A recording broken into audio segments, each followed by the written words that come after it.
Good morning, everybody. Good afternoon, everybody. Thank you very much for joining. It's really great to have you all here. We are delighted that we have such a high interest in a week where there is Green Week in Brussels and many other biodiversity meetings happening around Europe. So we are happy to discuss with you these ideas on how to actually tackle the challenges that Mr. Melukas very nicely raised here. But first of all, let me thank BiodiversityKnowledge again for hosting us here, because it's always much easier and very good to have a place in Brussels to have such meetings, and it's wonderful that BiodiversityKnowledge gives us the opportunity to have the project meeting here. So when we are thinking about this issue of when we were starting the project of the network of knowledge, of course it's a dimension behind it which has been developing over many years, and this is what I want to give you some ideas on. So first of all, when we are thinking about knowledge, of course there's a wealth out there. This is a picture from the CBD COP10 in Nagoya some two years ago, where you have these loads and tons of material of knowledge, if you like, in brochures and so on. So the question is how actually we can use this. And the question, of course, is how, when we basically as scientists, how we actually are approaching this challenge. And I thought, well, maybe we put it in a little bit different context when starting here for the conference and introducing it. First of all, of course, biodiversity and ecosystem service is a thing of huge complexity. We all know this. Accordingly, the community behind it, working on it, is complex. We have curiosity as scientists and networkers and how actually to tackle it. We have, of course, concern, and of course, basically the concern comes from policy. We have some strategies to tackle and so on. And then in the end, there is a demand for this better interfacing that we have been heard about already today. So first of all, about the complexity, you all know this, so I will go through this probably quite rapidly. We know this very well-known framework from the Millennium Assessment, where we see that the linkage between direct, indirect drivers, ecosystem services, and human well-being is already quite complex, but it gets even more complex because they tackle biodiversity only down here in the corner, which of course itself is highly complex. And also the interlinkages, the arrows here, are also something quite complex. And this is, for example, what the TEEP study then later on developed. They used the framework from the NA. You see this here in the orange boxes again. And then they were thinking about how to actually address this in terms of governments and decision making, and of course even more looking at the different dimensions of benefits and values. So also the social science components come into that as well. So this is really the first dimension of the complexity. Then the way we are dealing with it, the way we are trying to help with it in the science policy context is even more complex. This is one of the, one first try that we try to develop, get an overview what this landscape of institutions actually is that is tackling biodiversity. You see here many players, and it's not at all the important players in Europe and international. And then we had done a priority setting within our team, and you see that, of course, some bubbles appear to be more important when it comes to knowledge transfer. It's like the CBD, like IUCN, like the Millennium Assessment. But of course, from different perspectives, you still can discuss about this, and we will do this also across the next days. Then when we try to understand, it gets even more, complex, and this is something I won't explain in detail. We have it over here also on the wall, so you can have a look later on. Just to remind you that we have a huge, when it just comes to research here on the blue left side, we have a huge number of institutions. We have our EU-funded projects. We have our EU infrastructures, which are now developing, like the LifeWatch initiative. We have on the international side, Diversitas. We have global infrastructures like GeoBond developing and many others. And of course, all this at the core are the universities and so on who are dealing with that. And on the other hand, of course, we have the policy side, where you have all the national policies going on, which is not detailed here. On the European level, we have, for example, the strategy development of the EU biodiversity strategy.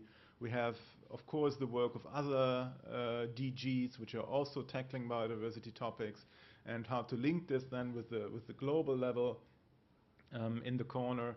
to CBD, to other multilateral agreements, but also to the work of UNEP, for example, is a challenge. And this is how we see at the moment how this interface area looks like, and it's in fact, of course, quite diverse and developing. Especially if we imagine that now we have on the global level the IPBES coming up. It's not that it has been founded last month, as we said, but it's not that established. Like, for example, the Millennium Assessment, like IUCN working on the interface between science and policy very much, and many others. And on the European level now we are in a situation, as we had described it already, that we are thinking about the big question mark in the middle about how to have a European mechanism on biodiversity expertise, which of course could then link to the national level, could link to the IPBES. And we have also a contract from DG Environment, which is now discussing from the policy context on how such a EU mechanism could serve all the needs from the policy side. And on the other side, we are here with our project thinking about how we can network the scientific side to support this interface in the future. And this is why we think that the project is really helping at the right time to think about how to further develop this interface. So coming to the second point about curiosity, this is something you will be very well aware of. But also when it comes to such projects like ours, where we think about, oh, we need more networking, and all of us has been doing this for at least 15 years. And we know we should look back a little bit that we have been very successful over the last, 15, 20 years. In terms that biodiversity research has developed to a field where integration is going further and further continuously, where we are making integrated projects, where we had, for example, the networks of excellence, sorry, not of knowledge, that's wrong here, like EDIT, Alternet, and MARBEF, funded by the Commission. We have data networks which are developing, like GBIF, like EBON, and many others. We have more than 50 biodiversity research projects over the last couple of years. We have also integration steps in terms of ecosystem services research, which is developing since, 5 to 10 years. We have, for example, the Ecosystem Services Partnership, which is a linkage between many scientists in the areas. We have new and emerging and upcoming FP7 projects on the issue. And also we have infrastructures coming up or developing like LifeWatch, or in the future like XPeer. And not to forget, we also have an integration across the funding, which is basically done by the ERAN at Biodiversa. So there's quite a lot of integration which has been going on. And we are already thinking, and they still need to do a lot, but we are already thinking the next step ahead. And this, of course, is very challenging, and we are very aware of that. So on the other hand, we, of course, have all these products that we have been describing. We have thousands of research papers. I remember that I think even only the alarm project had some 500 spin-off papers with all the 50 partners involved during 5 years. So this is a wealth of knowledge. We have databases. We are producing science or policy briefs from projects, from others. We, of course, have meetings. We have science policy meetings all over the place with the projects. But still, we have a lot of things to do. And also, we have very good processes at hand to identify research needs, and which will be even more important also in the future when it comes to Horizon 2020, when it comes to identifying needs also from the IPBES perspective. We have been doing this on the European side with the EPBRS, and of course Diversitas on the international level is also doing a very good job here. So on the other hand also, again looking forward, we have even more new additional challenges, because the biodiversity mainstreaming also gives a large thing or a last task to do for biodiversity research. We see from the perspective of the T project, businesses ask more and more for ways to better accounting for biodiversity in their work. We have seen this in TEEP, we have business and biodiversity initiatives. There's a lot of work to do. And of course we have to link to all the other grand challenges like health, like food security, like energy security. That really biodiversity is taken into account there. We know all these discussions about the RED scheme and climate, in the climate negotiations, for example, the problem about biofuels and how biodiversity wasn't taken into account in the beginning of all these discussions in Europe, and many other things. So there's still a lot of things to do, but on the other hand, we really have to tackle this concern, the concern about making better policy and management. I guess most of you will know the Aichi targets. They have been from the CBD. They are highly ambitious in terms of mainstreaming components. They have lots of things which go well beyond the usual nature conservation issues.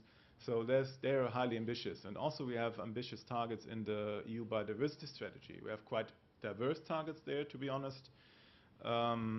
We have inter alia big challenges there with regards to ecosystem services and developing green infrastructures. The problem here a little bit is that we have a very uneven level of preparation, for example, in the member states when it comes to the concept of ecosystem services. We have very diverse governance approaches across the countries and how to, well, account for ecosystem services in their administrative systems. And of course also we have diverse and multiple knowledge holders on that field. There's really a need for an integrative and flexible governance approach between the Commission, between the member states and the knowledge holders. And there's of course again the point where science and other knowledge holders come in to play their role in such processes, also when it comes to strategic policy development. So another challenging thing also we have to remember is that, of course, when it comes to timelines, and timelines in policy are always shorter than in research. You will know that for sure. For example, just to show you here, when thinking about the implementation of the EU strategy, they say that by 2014, the EU and the member states will have been done some ecosystem services assessments. Now we have the Aichi targets implementation until 2020, and we have the question of how IPBES will serve all this with thematic assessments, with regional assessments, and later on with the global assessment. We don't know yet how this will be structured. We don't have a work program now for IPBES. And then, of course, there is the question how this is interlinked. This is already quite challenging. That, for example, our European work on assessments could really feed into the global assessments on from IPBES.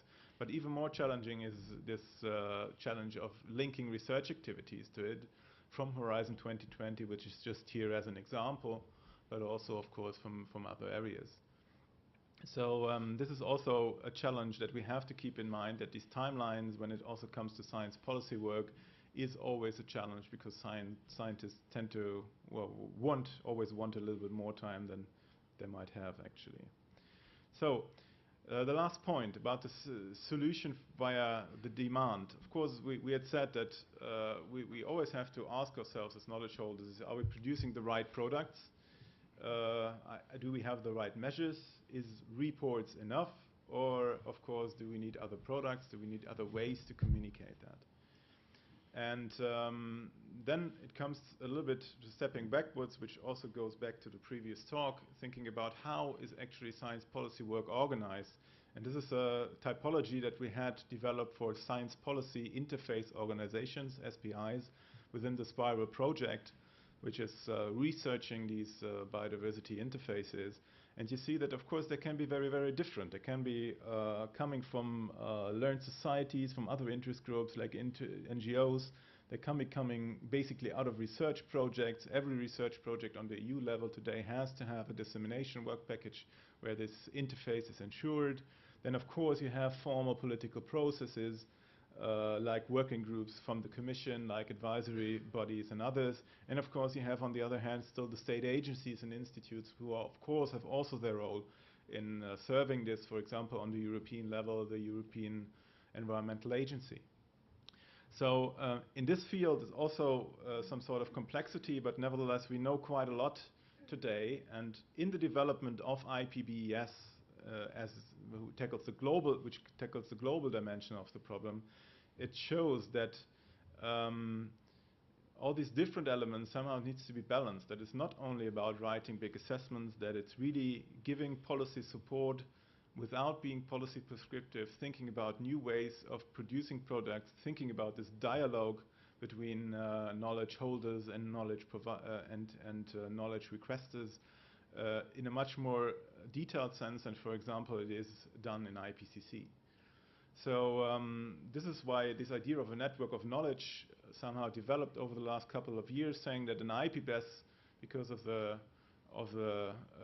nature of the topic of biodiversity, also needs regional networks, might need thematic networks to tackle specific things. And then, of course, when it comes to Europe, we have to think about how a European network of knowledge could, in fact, support, on the one hand, the European policy needs, and on the other hand, also IPBES needs. So the new balance in our landscape in Europe when it comes to science, take this triangle here as the science and knowledge triangle. We of course have on the one hand the knowledge synthesis, which needs to be done, which is done, for example, via BISE, via the Biodiversity Information System, probably via the idea we are developing here with Biodiversity Knowledge, also with assessments with others. We have the research strategy development in Europe, basically done by EPBRS. We have also the joint research agenda and activities coming from Biodiversity, from joint program initiatives and Horizon 2020. But then we really have to make this link to decision making and policy, and this is the challenge that we face. And so the question you might pose yourself now, not coming from the project, is exactly what is this thing we call biodiversity knowledge supposed to do? And I will just not go into details here, but just to show you what we want to discuss you over the next couple of days. We defined a network of knowledge within the workshop already some years ago to bring together existing organizations and processes as a network of networks, improve the science policy interface by helping the focus the support of science and scientists on the needs of those setting policies. And so this is what actually the trigger was for the call for this project, and we were happy to be successful with our proposal for that. So it's really something which to somehow duplicates the IPBES main mission on the global level, on the European level. But of course, it will be different because Europe is different. This is our work package stream, and I just wanted to show you where we are. We have started with some mapping and overview of expertise. We are now have been developing the network of knowledge prototype. Then we want to test it. Some of you have been will already be involved in that for some of the test cases on Wednesday and Thursday, and then further developing the framework in the future. And three things we want to discuss with you here. The first of all is how to provide such a platform for exchange and mutual learning. Because it's not all about just, well, making very specific things, but really thinking about how we can arrange ourselves, engage ourselves in becoming a community of interest, which is not only knowledge holders from different sides, but also the knowledge requesters that are asking for that. We can link it directly with platforms that are existing, like the BISE system, like the IONER system. We will come to that tomorrow. So this is basically about this idea of bringing together this challenge of complexity that I described in the beginning and the issue of curiosity together. Just to remind you, this is basically linking up with other initiatives and institutions. It's on the applied side with the European Environmental Agency. It's on the research side with all the projects which are there, and many of them are in the room here, I hope. And also the international side that with the organizations we mentioned already. So this is to be discussed basically throughout the conference. We want to have your ideas from your networks. This is why we ask you to put as many networks and projects on your badge as you are working on, to see that really this networking is something which goes beyond just being representative for one organization. So this was what we want to discuss. The second point is to provide a process for request-driven advice. This is something more concrete where we really are developing this prototype. You might have looked at it in the material that we sent to you before. I will not go into detail on that. Barbara, who basically developed that, will present it tomorrow, and this will be discussed tomorrow in the breakout group, and how actually we can serve such a process. And then the third and last thing is to develop an open and coherent governance structure for such a thing. We know that from a policy side, but also from the science side, it's always difficult to involve a variety of thematic and national knowledge hubs to ensure proper acknowledgement for all of this and to making the link to decision making. So this is about thinking about what are the roles, what can the roles be for people coming from the community. There can be, well, in scoping processes, there can be reviewers, of course there can be in working groups, a little bit like IPBES is foreseeing this for their work. And on the other hand, we have the knowledge users, and we have to think about the structure, how to actually do that. And also this is introduced tomorrow, and this is the second thing we want to discuss. But of course, and this is something that we have been discussing already in several regional workshops, we have major challenges behind that, and you all will be aware from your work on this. This is about wide participation, how to really ensure that a large number of diverse knowledge holders are at least informed about this process and can participate if they want to. But they have, of course, different capacities to join this, and how to acknowledge that and how to take this into account. We have to have an open access collaboration for such things. We have to be transparent. We have to avoid duplication. This is actually something which is very often raised from practitioners who have been discussing with this on the regional workshops. They said it would be very interesting just for me to know if this problem I have in southern Sweden is something which has been solved in Central Europe already, but I simply don't know. And all they can do at the moment is Google. And this is certainly not the solution for such problems that we have. Of course, when it comes to scientific reviewing work, meta-analysis work, it's all about ensuring quality, it's about minimizing bias. Of course, as we have heard today, things related, for example, to conservation are never completely, well, neutral or something like that, even if they're coming from conservation biology. But nevertheless, we have to think about this. And of course, striving for relevance, making a good linkage and buy-in by policy, for example, via a future EU mechanism. So, to finalize, what we want to do at the conference are four major things. First of all, take a look and reflect at the European knowledge and interface landscape. We have been doing some work on that, but we still want to involve now this group, which again is another group, which will be basically done today by our knowledge cafe approach, which we will explain later. We will discuss basically the solutions for shaping a network of knowledge. I stress the solutions here because, of course, we all know the challenges behind it and the problems. We want to learn from you as well for the technical and administrative perspective, but also from the thematic and practical perspective, and how you think that such processes could work.